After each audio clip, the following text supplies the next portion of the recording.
भानगढ़ का किला, वो जगह जहां कहते हैं कि सूरज ढलने के बाद कोई नहीं रुकता।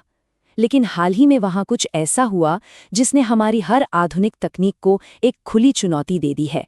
ये सिर्फ कोई डरावनी कहानी नहीं है, बल्कि एक ऐसा रहस्य है जो हमारी समझ की हदों को ही धुंधला कर देता है। तो चलिए, इस पूरे मामले को एक बहुत ही गहरे सवाल से शुरू करते हैं। जरा सोचिए, क्या हो अगर हमारी सबसे आधुनिक तकनीक सिर्फ उस चीज को देख पाए जिसे हम हमेशा के लिए खो चुके हैं? और यही सवाल इस पूरी कहानी के बिल्कुल केंद्र में है। कहानी का पहला हिस्सा, खामोश खोज, जहां से इस पूरे रहस्य ने जन्म लिया। बात है जनवरी 2026 के आखिर की। जगह थी अलवर का एक सुनसान इलाका। उस सुबह वहां जो कुछ मिला उसने सबके होश उड़ा दिए। जब उन दो लोगों को अस्पताल लाया गया तो डॉक्टर्स भी हैरान थे। वो जिंदा तो थे, लेकिन एक पत्थर के बुत की तरह, बिल्कुल जमे हुए। आंखें खुली थी पर जैसे कुछ देख ही नहीं रही थी। वो कुछ बोल नहीं पा रहे थे, और सबसे अजीब बात, उनके शरीर पर एक खरोच तक नहीं थी। और जो बात इस पहेली को और भी ज्यादा उलझा देती है, वो ये थी कि वो किले के अंदर नहीं मिले, बल्कि वहां से करीब 10 किलोमीटर दूर एक खुले मैदान में पाए गए। और बस यहीं से वो सवाल खड़ा होता है जिसका जवाब आज तक किसी के पास नहीं है। आखिर वो दोनों उस किले से, जहां चप्पे चप्पे पर आधुनिक कैमरे और सेंसर लगे हैं, इस हालत में इतनी दूर पहुंचे कैसे? अब आते हैं दूसरे हिस्से पर, तकनीक का किला। एक ऐसी सुरक्षा व्यवस्था जिसे तोड़ना लगभग नामुमकिन माना जा रहा था।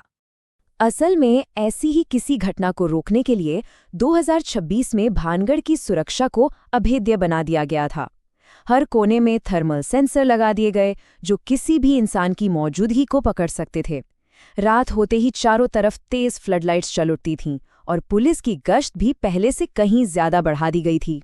भारतीय पुरातत्व सर्वेक्षण यानी ASI का ये नियम तो जैसे पत्थर की लकीर है।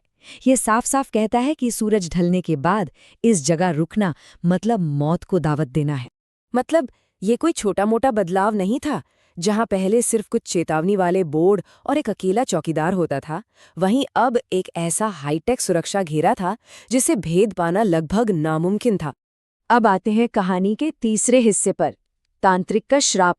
वो सदियों पुरानी कहानी जो इस किले की असली पहचान है। भानगढ़ की पूरी कहानी की नींव ही एक श्राप पर टिकी है। एक तांत्रिक और एक राजकुमारी की वो अधूरी प्रेम कहानी, जिसके श्राप ने एक पूरे के पूरे शहर को हमेशा के लिए वीरान कर दिया। ये वो विश्वास है जो किसी भी कैमरे या सेंसर से कहीं ज्यादा पुराना और गहरा है। चौथा हिस्सा, रात का माया जाल। ये एक ऐसा सिद्धांत है जो वहां के स्थानीय लोगों के दिलो दिमाग में बसा हुआ है। वहां के लोग इसे रात का माया जाल कहते हैं। उनका मानना है कि सूरज ढलते ही ये किला अपनी जगह बदल लेता है। इसकी दीवारें, इसके रास्ते, सब कुछ एक ऐसी भूल भुलैया बन जाते हैं जिसमें जो एक बार फंसा वो फिर कभी बाहर नहीं निकल पाता।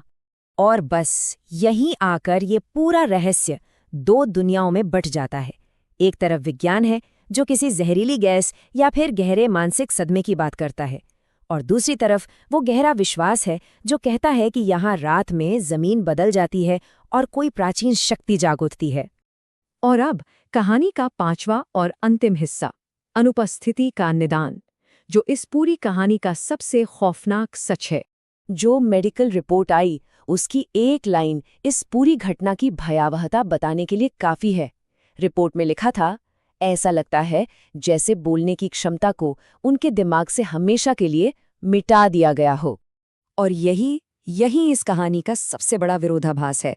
हमारी सबसे उन्नत तकनीक ने कुछ भी नहीं देखा, कोई सबूत नहीं मिला, लेकिन दूसरी तरफ इंसान के दिमाग ने एक ऐसा सदमा महसूस किया जिसने उसकी अपनी पहचान ही मिटा दी।